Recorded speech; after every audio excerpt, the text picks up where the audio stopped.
کھانا کھانے کے بعد بادشاہ سو گیا، کیونکہ اسے اس وقت سونا تھا، کیونکہ اس نے رات کو جاگنے کا سوچا تھا، اور رات کو اس کا یہ ذہن تھا کہ وہ رات کو شہزادی کے محل پر جائے گا۔ جب اس نے دیکھا کہ رات کافی ہو گئی ہے اور وہ بھی سو کر اٹھ کر فریش ہو گیا تھا، تو اس نے دیکھا کہ مائی بھی سو چکی ہے۔ مائی کے سونے کے بعد بادشاہ نے اس گھر کی چھت پہ جانا مناسب سمجھا۔ چھت پر جا کر اس نے اپنے پاؤں میں جوتیاں پہنی اور ان سے کہا کہ اے کراماتی جوتیوں، مجھے جتنی جلدی ہو سکے شہزادی کے محل کے چھت پر لے چلو۔ تھوڑی ہی دیر میں جوتیوں نے اڑا کر بادشاہ کو شہزادی کے محل کے چھت پہ پہنچا دیا۔ جب وہ محل کے چھت پر پہنچا تو وہاں سے سیڑھیاں نیچے اتر رہی تھیں۔ سیڑھیاں نیچے اتر کے بادشاہ تھوڑی ہی دیر میں ایک کمرے کے سامنے کھڑا تھا۔ یہ کمرہ محل کی چھت پر بنایا گیا بہت بڑا کمرہ تھا، جو کہ ایک پورا ہال تھا، اور اس کمرے کا دروازہ کھلا ہوا تھا، اور اس کمرے کے باہر ایک طوطے کا پنجرا تھا۔ طوطا پنجرے میں بیٹھا بڑے غور سے بادشاہ کو دیکھ رہا تھا۔ بادشاہ اس کے لیے انجان اور نیا آدمی تھا، اس لیے طوطا بادشاہ کو دیکھ کر ایک دم چوکنا ہو گیا۔ محل کے چھت کے دوسرے حصے پر کوئی پہرا نہیں تھا، نہ ہی کوئی بندہ موجود تھا، اور کھلے دروازے سے گزر کر اندر شہزادی کے پاس جانا کچھ مشکل نہیں تھا۔ لہٰذا بادشاہ نے اللہ کا نام لیا اور دروازے کے اندر داخل ہو گیا۔ جب وہ دروازے کے اندر داخل ہوا تو اس نے کمرے کو دیکھا۔ کمرہ بہت بڑا اور عالیشان کمرہ تھا۔ اس کمرے میں ایک بہت ہی اچھے اور مضبوط پلنگ پر ایک بہت ہی خوبصورت شہزادی سو رہی تھی۔ شہزادی کا چہرہ زیادہ صاف نظر نہیں آ رہا تھا۔ بادشاہ تھوڑا قریب گیا تو اس نے دیکھا کہ یہ وہی شہزادی ہے جو اس کے خواب میں آئی تھی اور جس نے اس کے خواب میں آ کر اس کی نیندیں حرام کر دی تھیں۔ سوتے ہوئے بھی وہ اپنی عادت سے مجبور اپنا انگوٹھا اپنے منہ میں ڈال کر چوس رہی تھی، جیسے بچے کوئی چیز ٹافی وغیرہ منہ میں ڈال کر چوستے ہیں۔ شاید یہ اس کی عادت تھی جو کہ اسے بچپن سے پڑ چکی تھی۔ اب بادشاہ نے تھوڑی ہمت کی اور اسے ہلایا جلایا۔ بادشاہ کے ہلانے جلانے پر وہ شہزادی اٹھ کر بیٹھ گئی۔ آدھی رات میں نیند سے بیدار ہونے پر تھوڑی دیر کے لیے تو اسے کچھ سمجھ ہی نہ آیا، لیکن جب اس نے اپنے سامنے ایک اجنبی کو کھڑے دیکھا تو وہ حیران پریشان رہ گئی۔ وہ چیخنا چاہتی تھی، لیکن بادشاہ نے اس کے منہ پر ہاتھ رکھ دیا۔ بادشاہ نے اسے کہا کہ دیکھو، تمہیں شور مچانے کی ضرورت نہیں، میں کوئی تمہیں نقصان پہنچانے نہیں آیا اور نہ ہی میں تمہارا دشمن ہوں۔ بس یہ سمجھو کہ مجھے قدرت نے تمہارے پاس کسی طریقے سے بھیجا ہے۔ میں تمہارے پاس صبح تک رکوں گا، تم سے باتیں کروں گا، اور اگر تمہیں شطرنج آتی ہے تو ہم دونوں بیٹھ کے شطرنج کھیلیں گے۔ اس کے بعد میں چلا جاؤں گا اور تم چاہتے دوبارہ سو جانا، اور اگر صبح بیدار ہو کر تم کچھ اور کام کرنا چاہو تو کر لینا۔ اب میں تمہارے منہ سے ہاتھ اس شرط پر ہٹاؤں گا کہ تم چیخو چلاؤ گی نہیں، بلکہ آرام سے میرے ساتھ بیٹھ کے شطرنج کھیلو گی۔ اس نے کہا ٹھیک ہے۔ اس نے سر جو ہے وہ ہاں کے انداز میں ہلایا تو بادشاہ کو پتہ لگ گیا کہ ٹھیک ہے۔ اب بادشاہ نے اس کے منہ کے اوپر سے ہاتھ ہٹا لیا۔ شہزادی بھی اس بات پر حیران تھی کہ میرے محل کے چلو اوپری حصے میں تو کوئی پہرا نہیں ہے، لیکن نیچے سے اوپر کوئی بھی نہیں آ سکتا، اس قدر سخت پہرا ہے۔ تو یہ بندہ جو ہے یہ یہاں پر میرے محل میں میرے پاس کیسے چلا آیا؟ شہزادی اس بات کو لے کر بے حد پریشان تھی، لہٰذا وہ بھی جاننا چاہتی تھی کہ یہ راز کیا ہے، اس لیے وہ خاموش رہی۔ بادشاہ نے شہزادی کو کچھ بھی نہیں کہا، بس اسے اٹھایا اور دونوں نے شمع روشن کی تاکہ کمرے میں اجالا ہو جائے اور وہ اچھے طریقے سے ایک دوسرے کو دیکھ سکیں۔ شمع روشن ہونے کے بعد شطرنج کی بازی لگائی گئی۔ دونوں بادشاہ اور شہزادی شطرنج کھیلنے لگے۔ شطرنج کھیلتے کھیلتے شہزادی وہ بازی ہار گئی اور بادشاہ وہ بازی جیت گیا۔ شطرنج کی بازی ختم ہوئی تو صبح ہونے کے قریب تھی۔ بادشاہ نے شہزادی سے اجازت لی اور چھت پر آیا۔ چھت پر آ کر اس نے چھت کے بالکل درمیان میں کھڑے ہو کر چند الفاظ کہے کہ اے میری کراماتی چپلو، مجھے واپس میری منزل پر لے چلو جہاں سے میں آیا تھا۔ شہزادی بھی بادشاہ کے پیچھے اوپر تک آ چکی تھی اس نے بھی شہزادے کو یہ الفاظ بادشاہ کو یہ الفاظ کہتے ہوئے سن لیا، اور پھر دیکھا کہ تھوڑی ہی دیر میں بادشاہ ہوا میں بلند ہوا اور وہاں سے غائب ہو گیا۔ دوستو یہ سلسلہ روز چلنے لگا۔ شہزادی نے خاموشی اختیار کر لی کیونکہ اسے بادشاہ کی نیت میں کوئی کھوٹ نظر نہیں آیا۔ اسے بادشاہ اچھا لگا جو کہ ایک خوش اخلاق اور ملنسار آدمی تھا، اور اسے آ کر کوئی نقصان نہیں پہنچاتا تھا، کوئی ادھر ادھر کی بات نہیں کرتا تھا، کوئی ایسا رویہ نہیں تھا کہ جس میں شہزادی کو کوئی پریشانی ہوتی۔ اس لیے وہ بھی چپ چاپ روزانہ شطرنج کی بازی کھیلتی، اور شطرنج کھیلنے کے بعد بادشاہ چھت پر جاتا اور جوتیاں پہن کر غائب ہو جاتا، اور تھوڑی ہی دیر میں ہوا میں اڑتا اڑتا کہاں کا کہاں پہنچ جاتا۔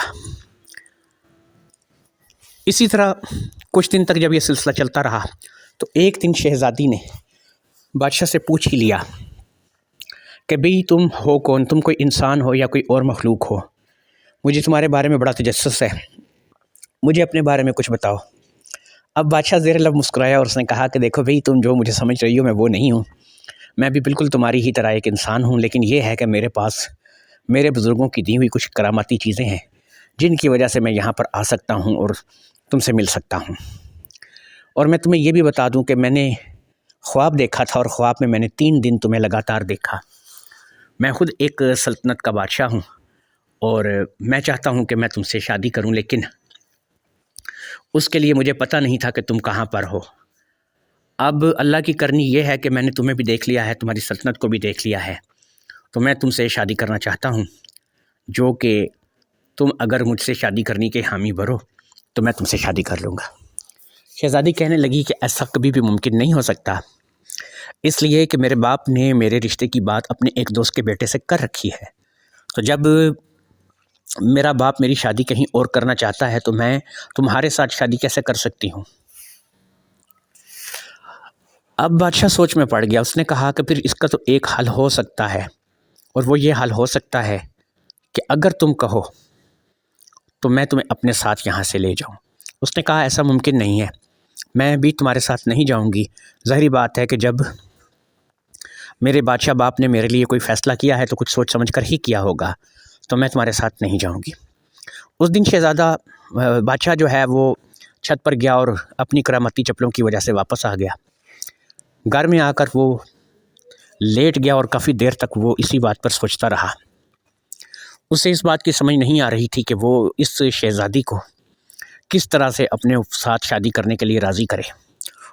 وہ بظاہر بہت اچھا انسان تھا، لیکن یہ بات شہزادی تو نہیں جانتی تھی، اس لیے وہ بے حد پریشان تھا کہ کوئی ایسا طریقہ ہو کہ جس سے شہزادی کو اس بات کا یقین آئے کہ یہ واقعی میں ہی اس سے محبت کرتا ہے اور اس سے اس سے زیادہ اچھا ور نہیں اپنے لیے ملے گا۔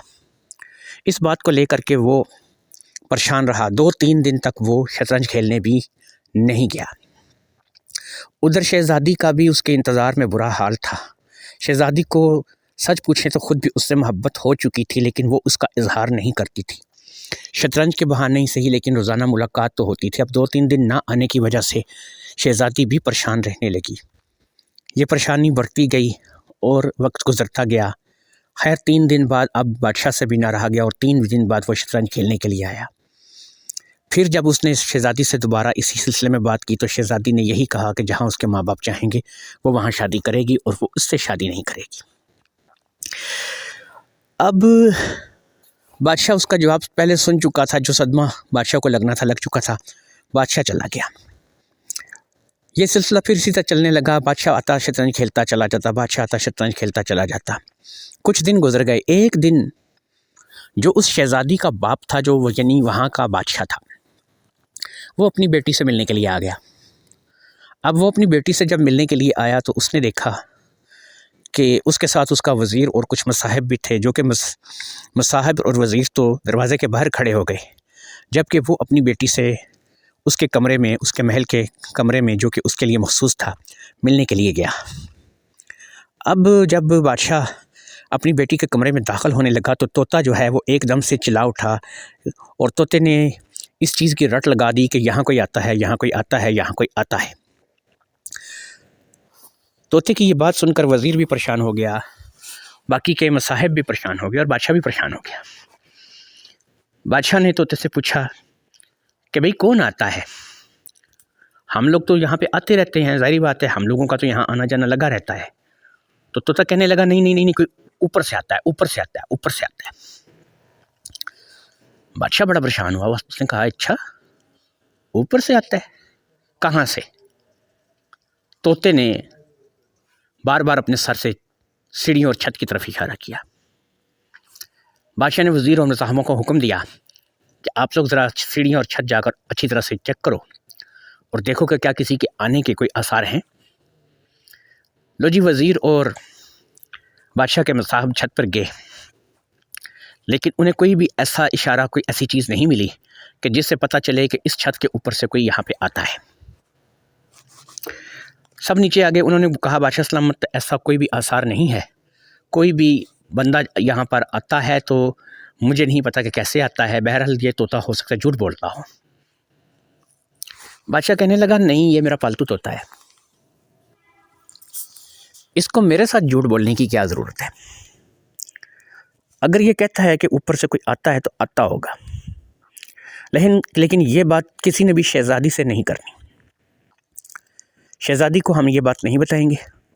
اب میں اپنی بیٹی سے مل کے آتا ہوں، تم لوگ یہاں پہ باہر کھڑے رہو۔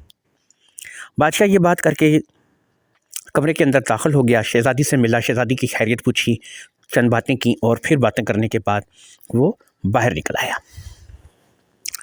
اس نے شہزادی سے بالکل یہ سوال نہیں کیا کہ تمہیں کوئی ملنے کے لیے آتا ہے یا نہیں آتا، اوپر سے آتا ہے یا نہیں آتا، یا کیا معاملات ہیں۔ اس نے ایسا کوئی بھی سوال اپنی بیٹی سے نہیں کیا، لیکن اس بات کے لیے بادشاہ سوچ میں ضرور پڑ گیا۔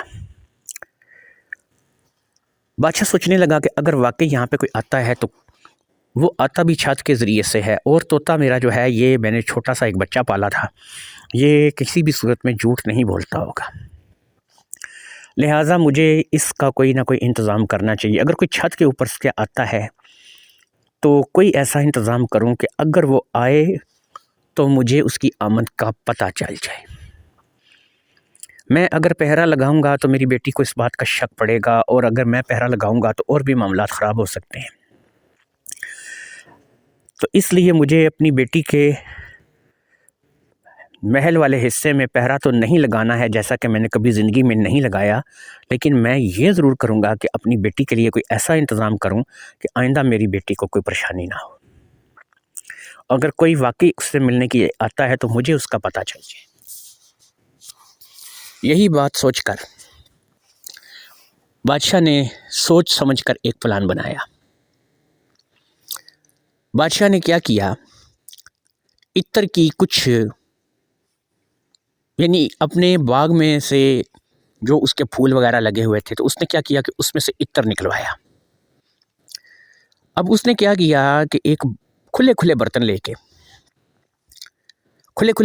کے ان تمام میں وہ عطر ڈال دیا، اور ان برتنوں کو اس نے جگہ جگہ چھت پہ رکھ دیا، شہزادی کے محل کے چھت پہ اس جگہ رکھ دیا، یعنی کہ جہاں پر کسی کے آنے کا امکان ہو سکتا تھا، چھت کے درمیان میں، سائڈوں میں، ادھر ادھر اس نے رکھ دیا۔ اور برتن اس نے کچھ اس طریقے سے ڈھانپ کر کالے کپڑے سے رکھ دیے کہ برتن رکھنے کے بعد اس نے کالے کپڑے سے ڈھانپ دیا تاکہ کسی کو بھی ایک دم سے دور سے پتہ نہ چل سکے کہ یہ برتن نیچے پڑے ہیں یا پھر جو ہے اس میں کوئی چیز ہے۔ کالے کپڑے کی وجہ سے وہ تمام برتن جو ہے وہ چھپ چکے تھے، اور اگر کوئی انجان آدمی آتا تو وہ سیدھا اس برتن میں گر سکتا تھا، اس کے گرنے کے بہت زیادہ چانس تھے۔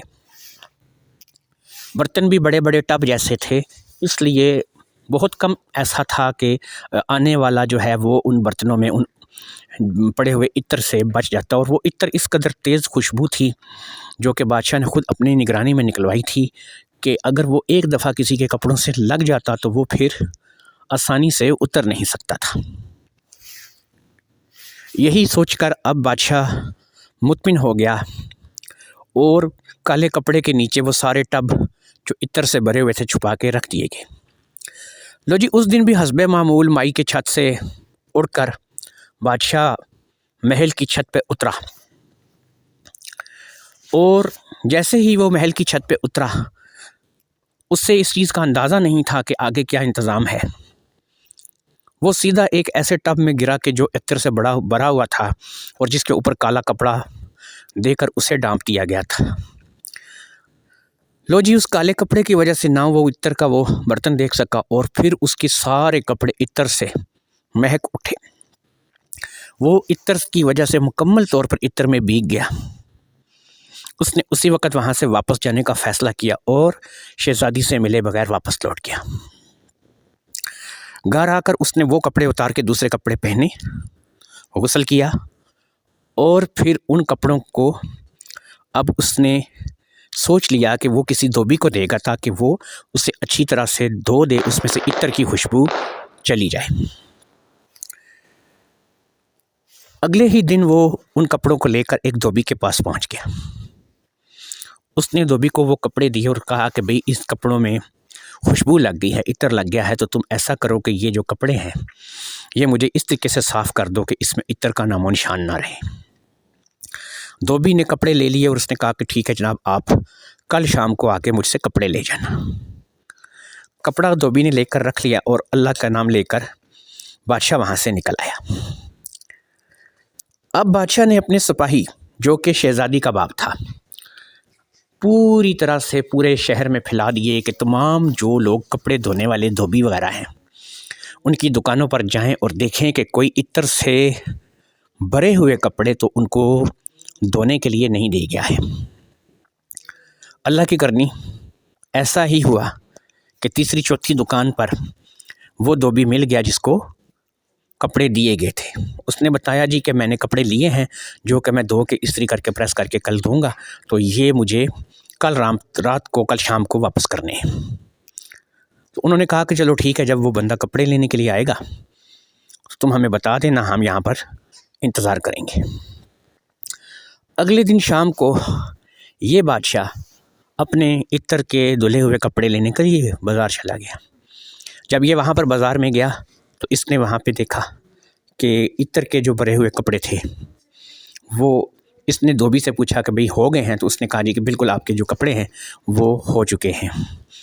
تو اس نے دھوبی نے بادشاہ کو کپڑے نکال کر دیے اور ساتھ ہی سپاہیوں کو اشارہ بھی کر دیا۔ چند ہی لمحے میں سپاہیوں نے بادشاہ کو اچھی طرح سے گھیر لیا اور گرفتار کر کے لے گئے۔ بادشاہ گرفتار ہو گیا اور اسے بھی اس دوسرے بادشاہ جو کہ شہزادی کا باپ تھا اس کے سامنے پیش کیا گیا۔ تو اس نے بادشاہ سے پوچھا کہ بھئی ہاں بھئی تم کون ہو اور تم مجھے یہ بتاؤ کہ تم کیسے جو ہے وہ میری بیٹی کے محل کے چھت پہ اترتے ہو اور تم میری بیٹی سے کب سے مل رہے ہو اور اس کا کیا راز ہے؟ اس نے کہا بس بادشاہ سلامت، میں کسی نہ کسی طریقے سے محل پہ آ جاتا ہوں اور آپ کی بیٹی سے مل کے چلا جاتا ہوں، اس میں راز تو کوئی بھی نہیں ہے۔ تو میں آپ کی بیٹی سے شادی کرنا چاہتا ہوں، میں شادی کا خواہش مند ہوں، مجھے آپ کی بیٹی پسند ہے، تو میں چاہتا ہوں کہ آپ میری شادی اپنی بیٹی سے کر دیں۔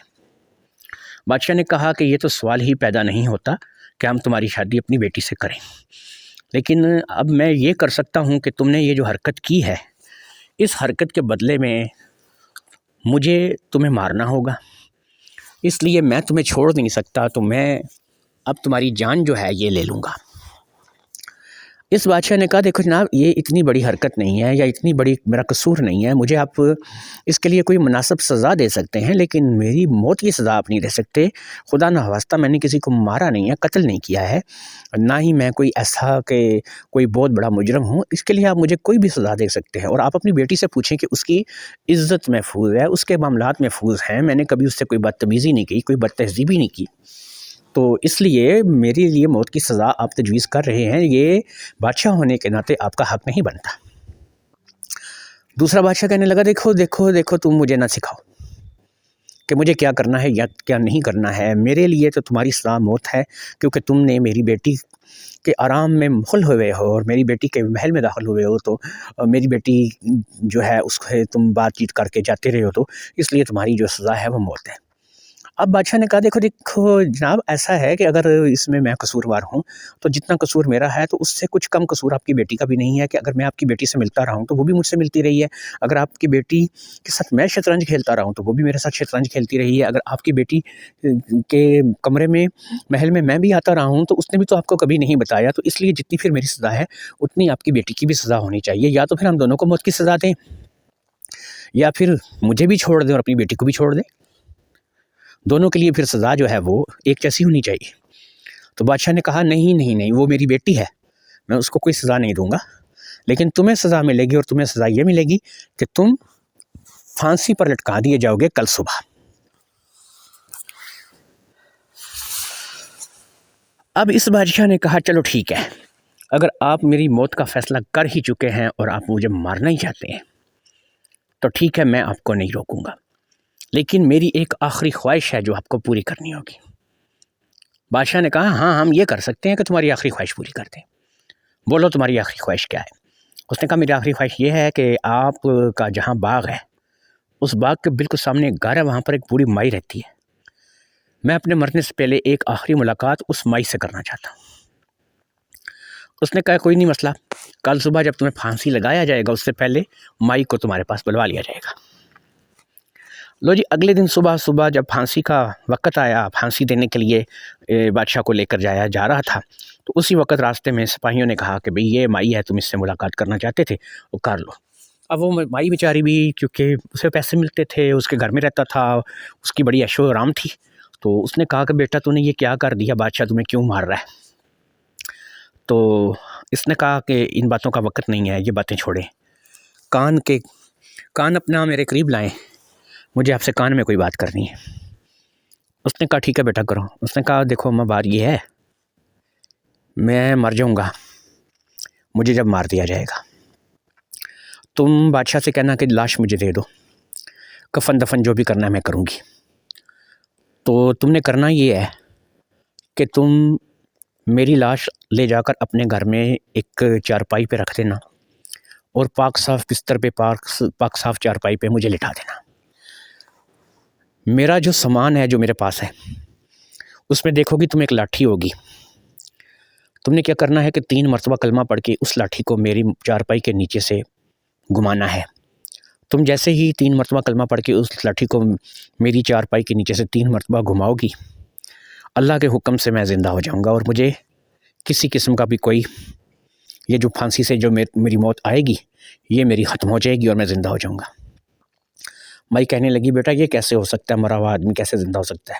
تو اس نے کہا کہ نہیں مائی، تم نہیں جانتی، یہ جو ہے لاٹھی یہ بڑی کراماتی لاٹھی ہے، اور اللہ کے حکم سے، اللہ کے فضل سے میں زندہ ہو جاؤں گا اگر تم میرے لیے یہ کر سکو۔ تو اس نے کہا بیٹا تم نے جتنا مجھے پیسہ دیا ہے، جتنا تم نے میرے لیے کام کیا ہے، جو تم میرے لیے کرتے رہے ہو، تو میرے لیے تو یہ کوئی کام ہی نہیں ہے، تو میں کر دوں گی انشاءاللہ۔ مائی چلی گئی۔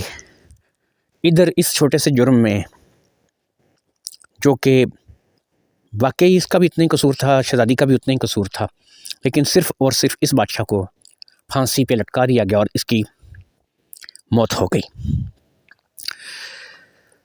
موت کے بعد مائی نے اس کا جسم بادشاہ سے مانگ لیا، جو کہ بادشاہ نے اسے خوشی خوشی دے دیا۔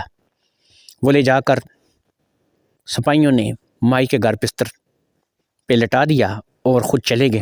اس نے کہا کہ نہیں مجھے کوئی جنازہ شازہ نہیں کروانا۔ مائی نے کہا کہ مجھے کوئی جنازہ شازہ نہیں کروانا، بس مجھے آپ نے اس کا جسم دے دیا، اب آپ لوگ جاؤ، میں اب خود جو ہے وہ اس کے لیے کفن دفن کا سارا انتظام کر لوں گی، مجھے آپ لوگوں کی کسی مدد کی ضرورت نہیں ہے۔ وہ وہاں سے آ گئے، وہ اندر گئی کمرے میں۔ اب کمرے میں جا کے اس نے وہاں پہ دیکھا تو 3-4 چیزیں پڑی تھیں، ایک دیگچی تھی، ایک کپڑا تھا، ایک لاٹھی تھی اور ایک جوتیوں کا جوڑا تھا۔ تو اس نے وہاں سے لاٹھی اٹھائی، اس لاٹھی کو لے آ کر اس نے 3 مرتبہ کلمہ پڑھ کے لاٹھی جو ہے وہ اس بادشاہ کی چارپائی کے نیچے سے گھما دی۔ جیسے ہی وہ لاٹھی بادشاہ کی چارپائی کے نیچے سے گھومی تو یہ بادشاہ کلمہ پڑھتے ہوئے اٹھ کر بیٹھ گیا۔ جیسے ہی وہ اٹھا، ایک لمحے کے لیے مائی ڈر گئی، لیکن پھر اس نے مائی کو تسلی دی۔ اس نے کہا مائی کوئی مسئلہ نہیں ہے، میں ٹھیک ٹھاک ہوں اور الحمدللہ کوئی پریشانی نہیں ہے۔ وہ اٹھ کر اس نے مائی کو ایک دفعہ پھر اندر جا کے اپنا رومال اچھے طریقے سے